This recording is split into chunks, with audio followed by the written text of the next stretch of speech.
Sitapur jail से बाहर आ चुके हैं आजम खान। इस वक्त की बड़ी खबर, बड़ी अपडेट हम आपको दे रहे हैं, जहां पर 23 महीने बाद जेल से उनकी रिहाई हुई है।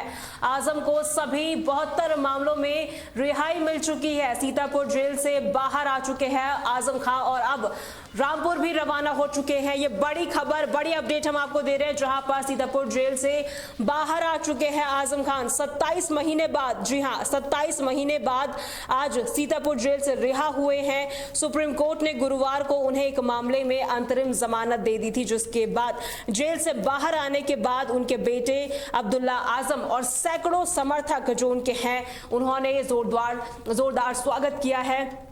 ये तस्वीरें हम आपको दिखा रहे हैं, जहां पर आजम खान के स्वागत को लेकर भारी भीड़, उनके समर्थकों की भीड़ जुटी हुई नजर आई और ऐसे में उनकी रिहाई आज हुई है। तो ऐसे में काफी ज्यादा खुशी का माहौल भी सपा कार्यकर्ताओं में, सपा नेताओं में और उनके समर्थकों में बना हुआ है। ये बड़ी खबर हम आपको दे रहे हैं, जहां पर बाहर आते ही कितना खुशी का माहौल था सपा कार्यकर्ताओं में, उनके समर्थकों में। ये साफ तौर पर तस्वीरों में देखा जा सकता है।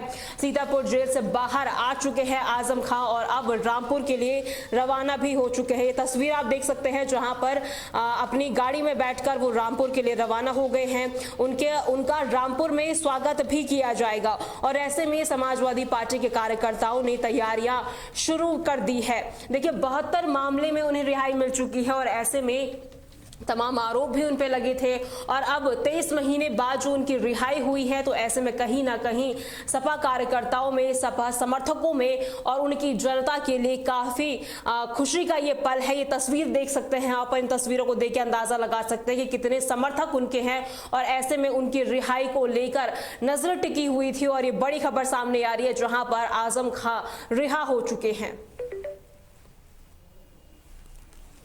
देखिए, आजम खान को पिछले कई दिनों से इनकी जो जमानत याचिका है उस पर सुनवाई चल रही थी और ऐसे में सुप्रीम कोर्ट ने उनके अंतरिम जो जमानत थी उस पर सुनवाई करते हुए इसका फैसला भी दे दिया था और कहीं ना कहीं ये अटकलें भी लगाई जा रही थी कि सुप्रीम कोर्ट से जिस तरीके से राहत उन्हें भी मिली थी और ऐसे में कि क्या उनकी रिहाई हो पाएगी या नहीं हो पाएगी, तमाम कश्मकश भी चल रहा था और ऐसे में आज रिहाई हुई है और रिहाई के बाद से ही काफी ज्यादा जो लोग हैं, ये तस्वीर हम आपको दिखा रहे हैं सीतापुर की, जहां पर जेल से बाहर आते ही उनका भव्य स्वागत किया गया।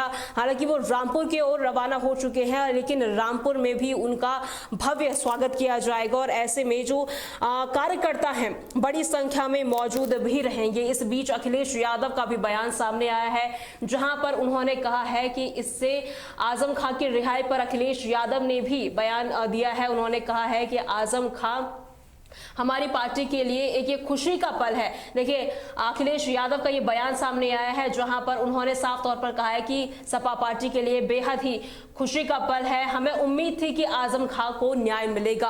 अखिलेश यादव, जो कि सपा प्रमुख हैं, अखिलेश यादव ने ये बयान दिया है। आजम खान पर झूठे मुकदमे दर्ज किए गए थे, ये बात भी उन्होंने कही है और ऐसे में आज जब उन्हें रिहाई मिली है तो कहीं ना कहीं काफी ज्यादा खुशी का माहौल है। ऐसे में अखिलेश यादव का कहना है कि उन पे सारे झूठे मुकदमे दर्ज किए गए थे।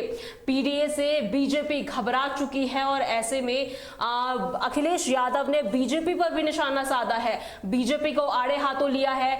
सपा नेता आजम खान जेल से रिहा हो चुके हैं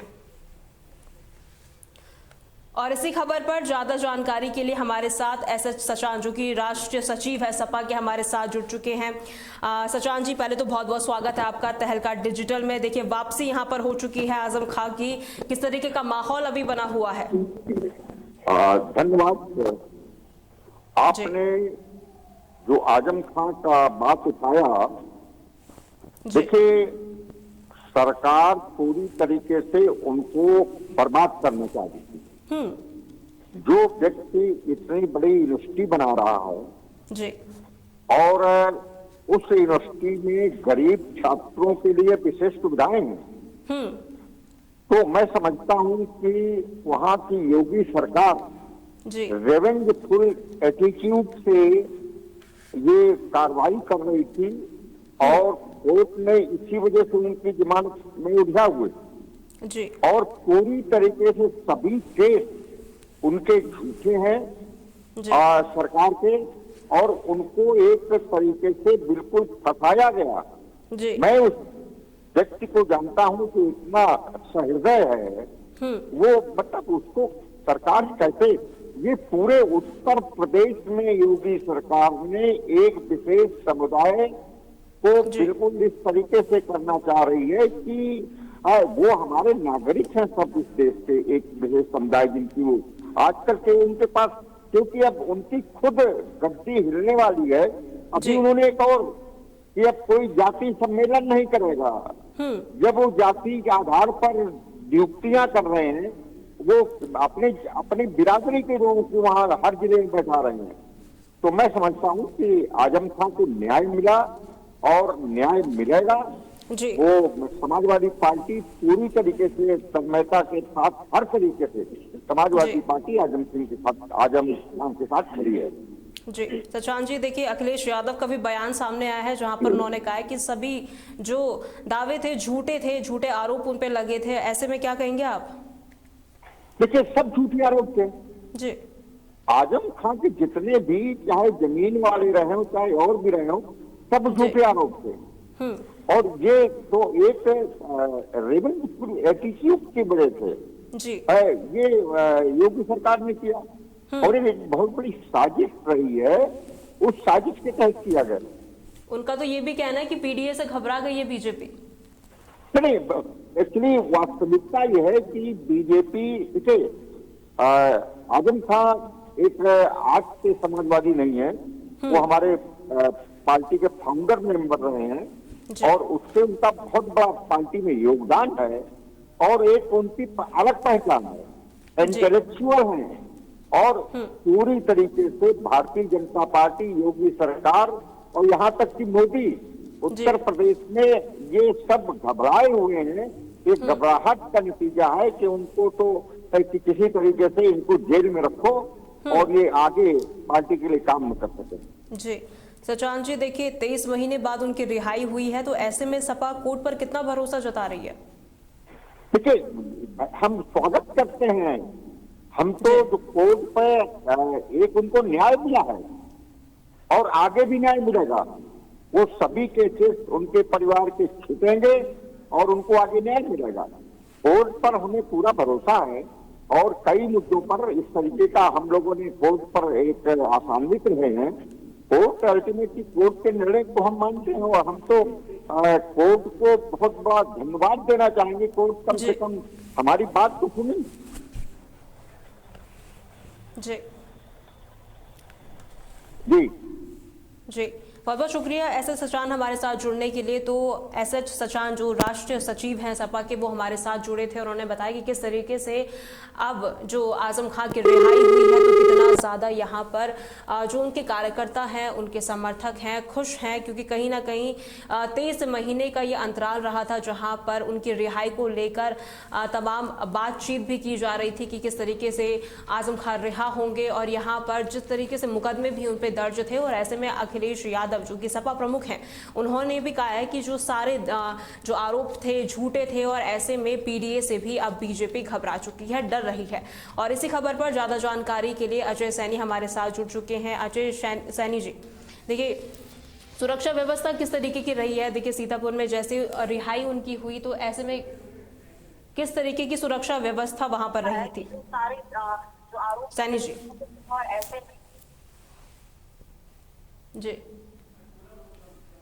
आवाज आ रही है? हाँ आवाज आ रही है जी। देखिए आजम खां की रिहाई हो चुकी है, ऐसे में राजनीतिक माहौल किस तरीके से बना हुआ है सैनी जी?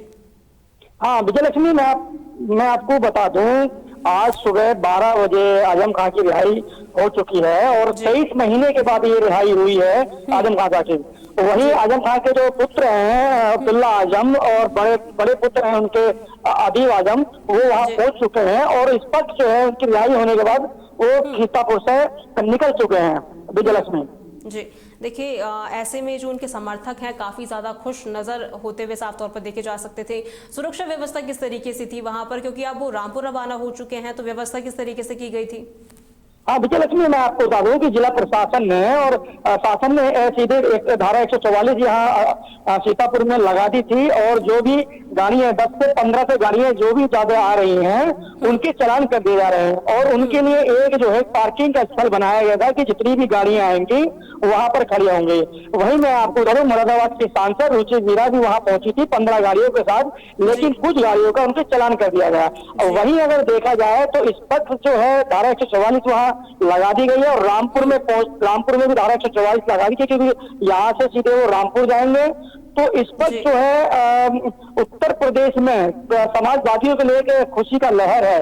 वहीं आजम खां के समाजवादी पार्टी के जो राष्ट्रीय अध्यक्ष अखिलेश यादव भी उन्होंने प्रेस कॉन्फ्रेंस करके कहा है कि एक हमारे लिए एक बहुत बड़ी जीत है, और अगर हमारी सरकार आती है तो हम जो है मुकदमे सारे वापस लेंगे। विजय लक्ष्मी, तो सपा कितना मजबूती यहाँ पर महसूस कर रही है, क्योंकि अल्पसंख्यक वोट बैंक कितना मजबूत होता हुआ नजर आएगा, क्योंकि 2027 में विधानसभा चुनाव है, तो ऐसे में वोट बैंक पे कितना असर पड़ता हुआ नजर आएगा? देखिए मैं आपको बता दूं कि 23 महीने के बाद आजम खां साहब जो है, जो कद्दावर नेता है समाजवादी के और कैबिनेट मंत्री रहे हैं, उनके आने से समाजवादियों में लहर तो है, लेकिन कल भी इनकी, क्योंकि 2024 के चुनाव में इनमें कलह देखने को मिली। जैसे मैं आपको बता दूं रामपुर से सांसद जो हबीबुल्ला खां साहब हैं वो वहां से हैं, लेकिन देखा जाए तो अब ये लोग जब आजम खां साहब अब बाहर आ गए हैं, 23 महीने में बाहर आए हैं, तो इनको एक मीटिंग बिठाई जाएगी, और ये जो राष्ट्रीय अध्यक्ष अखिलेश यादव है बैठ के आपने समझौता करेंगे कि कोई भी कलह ना हो। विजय लक्ष्मी, बहुत बहुत शुक्रिया सैनी जी हमारे साथ जुड़ने के लिए।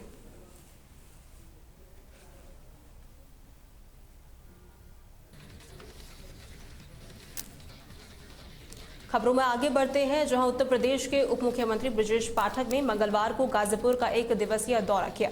सुबह 11 बजे पुलिस लाइन हेलीपैड पर पहुंचने के बाद उन्होंने सबसे पहले महर्षि विश्वामित्र मेडिकल कॉलेज का निरीक्षण किया, जहां उन्होंने मरीजों के इलाज और चिकित्सा सुविधाओं का जायजा लिया, जिसके बाद उप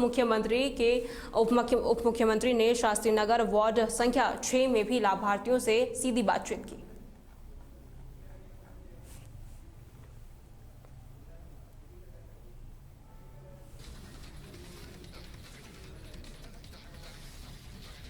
फतेहपुर में उत्तर प्रदेश पावर कॉर्पोरेशन निविदा कर्मचारी संघ ने अपनी मांगों को लेकर जिलाधिकारी के माध्यम से मुख्यमंत्री को ज्ञापन सौंपा है।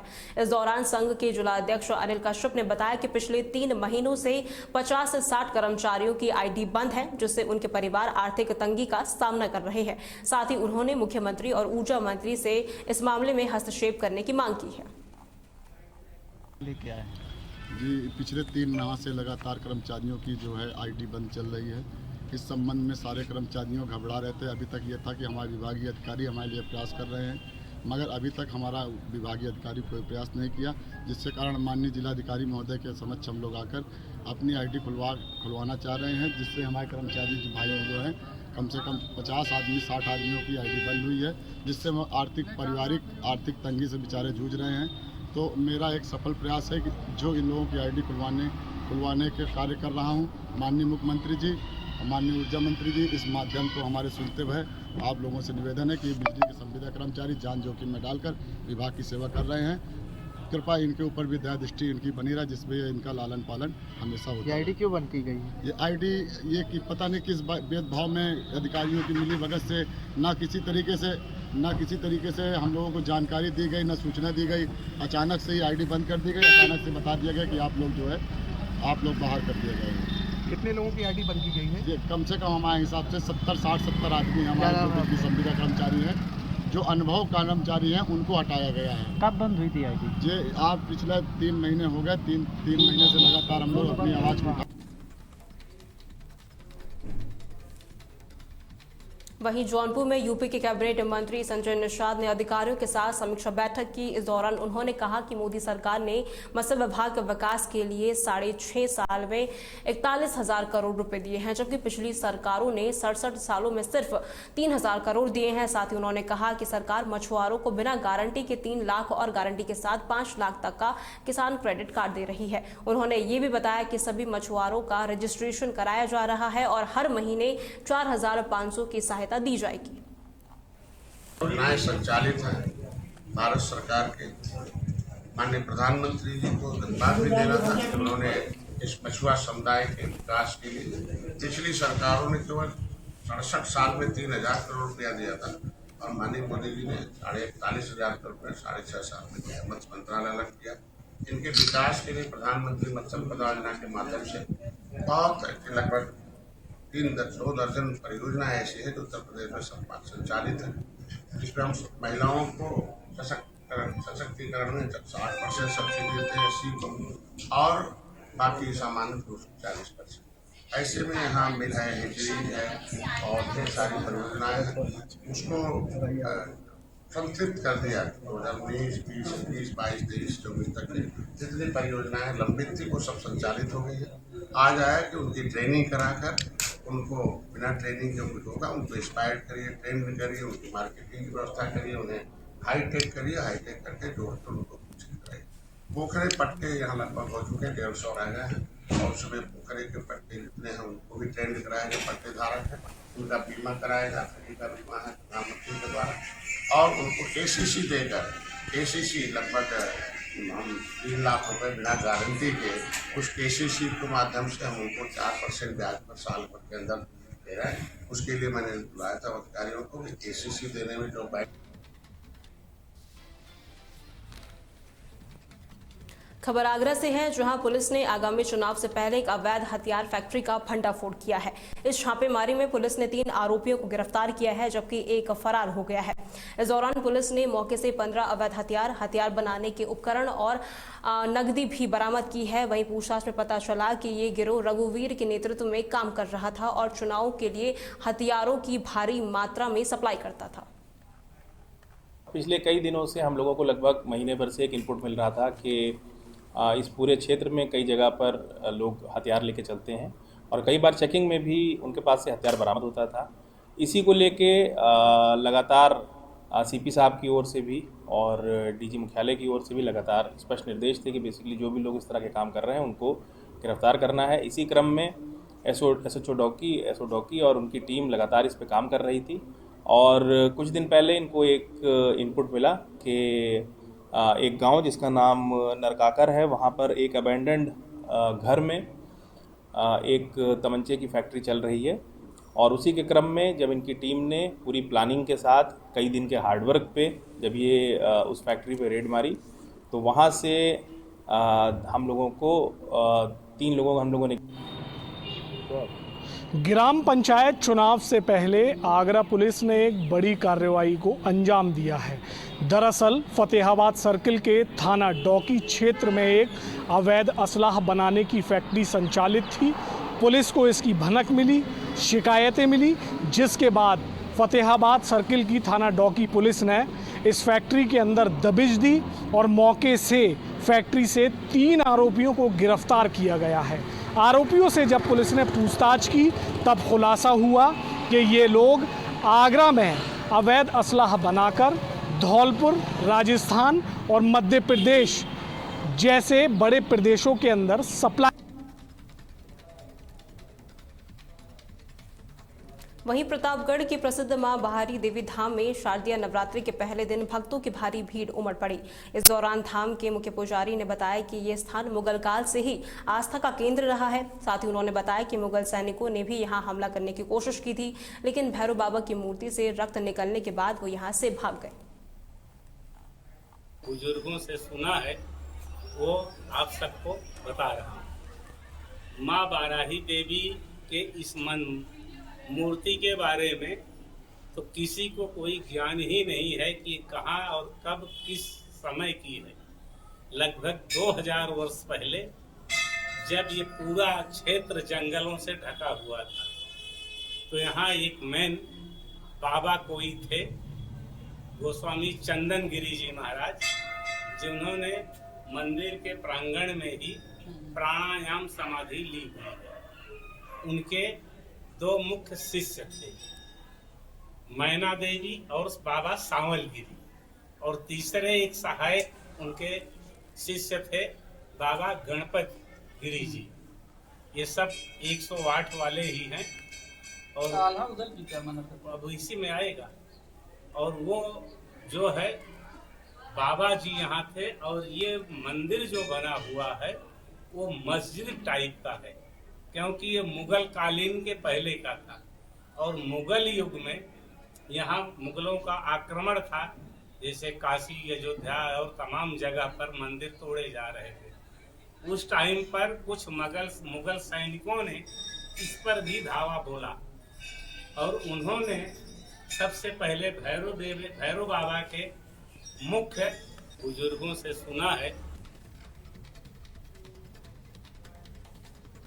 मुरादाबाद में पुलिस ने एक युवक की हत्या का खुलासा करते हुए मनोज और मनजीत नाम के 2 आरोपियों को गिरफ्तार किया है। बता दें, पुलिस मुठभेड़ के दौरान मास्टरमाइंड मनोज घायल हो गया। पुलिस के अनुसार मनोज ने अपनी प्रेमिका स्वाति के परिवार वालों को फंसाने के लिए एक निर्दोष युवक की हत्या की साजिश रची थी। वहीं सीसीटीवी फुटेज और इलेक्ट्रॉनिक साक्ष्यों के आधार पर पुलिस ने मामले पर कार्रवाई करते हुए पर्दाफाश करते हुए दोनों आरोपियों को गिरफ्तार कर लिया। 17/18 की रात को थाना पाकवाड़ा क्षेत्र में एक मर्डर की घटना हुई थी। सुबह सूचना मिलने पर सभी वरिष्ठ अधिकारियों के द्वारा घटनास्थल का निरीक्षण किया गया और इसमें परिवार की तरफ से एक कंप्लेंट के आधार पर 3 नामजद अभियुक्तों के खिलाफ अभियोग पंजीकृत किया गया। जब इसमें विवेचना प्रारंभ की गई तो जो मृतक था, मृतक के मोबाइल से यूपी 112 पे एक कॉल करके जो नामजद 3 अभियुक्त हैं उनके मारने पीटने की इंफॉर्मेशन दी गई थी। इवेंट अटेंड होने के पश्चात जो परिवारजन हैं और हम लोगों को भी उन्हीं पर शक था।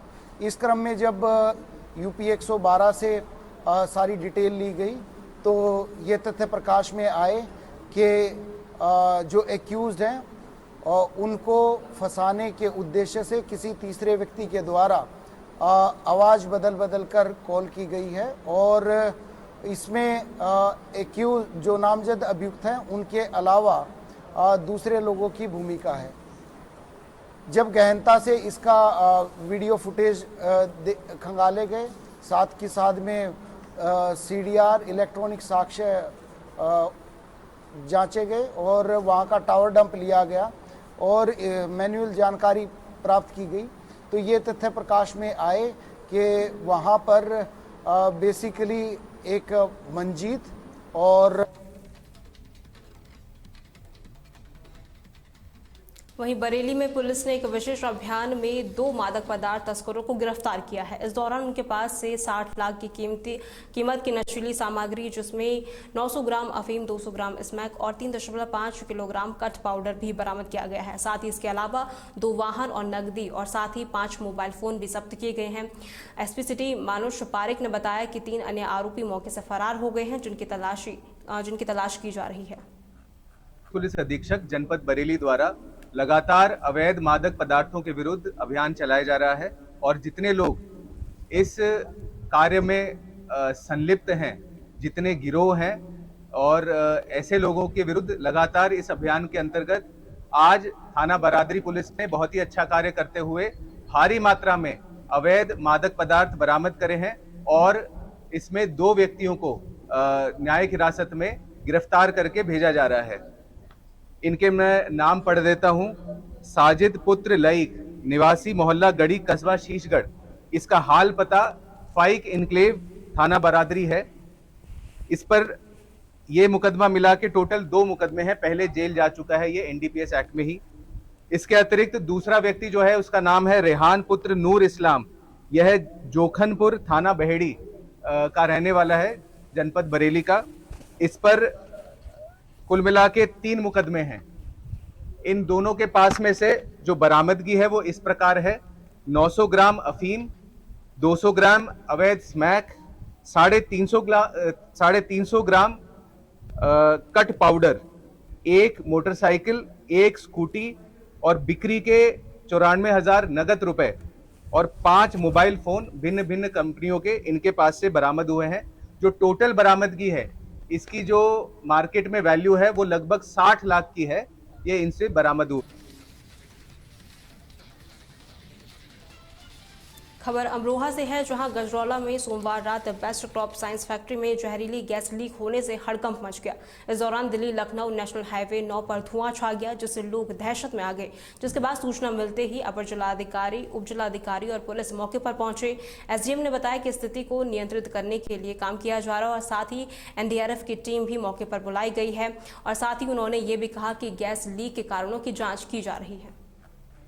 रोकने के लिए एनडीआरएफ की टीम से बात हुई है, एनडीआरएफ की टीम भी आ रही है, साथ ही फैक्ट्री के लोग भी कोशिश कर रहे हैं कि जो गैसेस अभी निकल रही है उसको कंट्रोल किया जाए। मैम पहले भी आज रात्रि लगभग 9:30 बजे थाना गजरौला क्षेत्रांतर्गत बेस्ट क्रॉप साइंस फैक्ट्री के वेयरहाउस, जिसमें इनका रॉ मटेरियल रखा रहता है, उससे धुआं निकलने की सूचना प्राप्त हुई थी। ये एक एग्रोकेमिकल प्रोडक्ट बनाने वाली कंपनी है। सूचना प्राप्त होते ही तत्काल पुलिस एवं फायर सर्विस टीम ने रिस्पॉन्ड किया। एनडीआरएफ टीम को भी बुलाया गया है।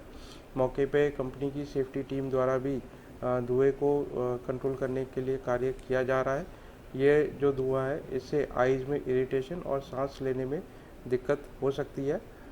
मौके पे पुलिस, एडमिनिस्ट्रेशन एवं मेडिकल टीम उपलब्ध है।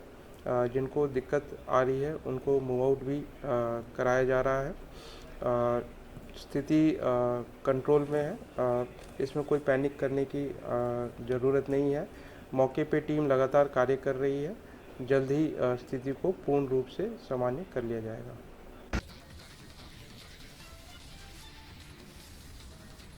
वहीं शामली में पुलिस ने मुठभेड़ के बाद एक हिस्ट्री शीटर को गिरफ्तार किया है। मुठभेड़ के दौरान उसके पैर में गोली लगी, जिसके बाद उसे अस्पताल में भर्ती कराया गया। मुठभेड़ के दौरान उसका एक साथी मौके से फरार होने में कामयाब रहा। इस दौरान पुलिस ने उसके पास से बाइक, तमंचा, कारतूस और चोरी के सामान भी बरामद किए हैं।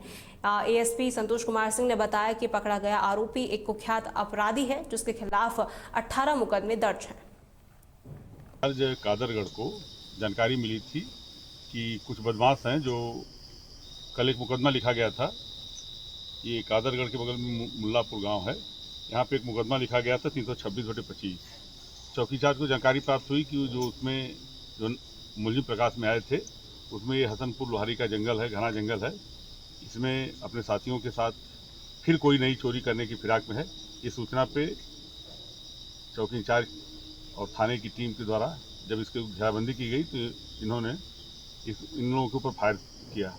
फायर करके ये जंगल में भागे हैं। इन्होंने सूचना दी है थाने को, तो उप निरीक्षक जो एसएसआई हैं उनके नेतृत्व में टीम आई है। फिर जब इनको खोजबीन किया गया तो उनके द्वारा पुनः इनके ऊपर फायर किया गया।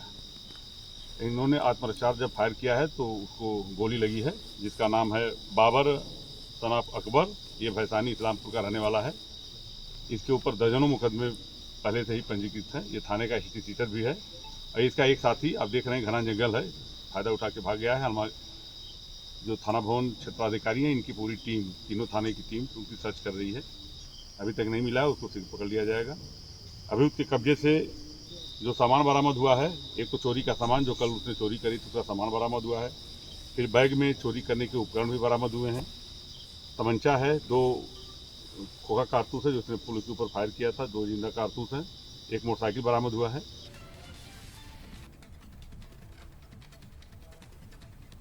वहीं बांदा में पुलिस ने 2 दिन पहले बाइक और नकदी लूटने वाले 3 अंतरजनपदीय लुटेरों को गिरफ्तार किया है। पुलिस और एसओजी की संयुक्त टीम ने एमपी बॉर्डर पर ट्रैकिंग के दौरान इन लुटेरों को रोका, जब उन्होंने पुलिस पर फायरिंग भी की। बता दें, जवाबी कार्रवाई में आरोपी के पैर में गोली लगी है, जिसका इलाज अस्पताल में जारी है। वहीं पुलिस ने उनके पास से अवैध तमंचा, कारतूस और नकदी भी बरामद की है।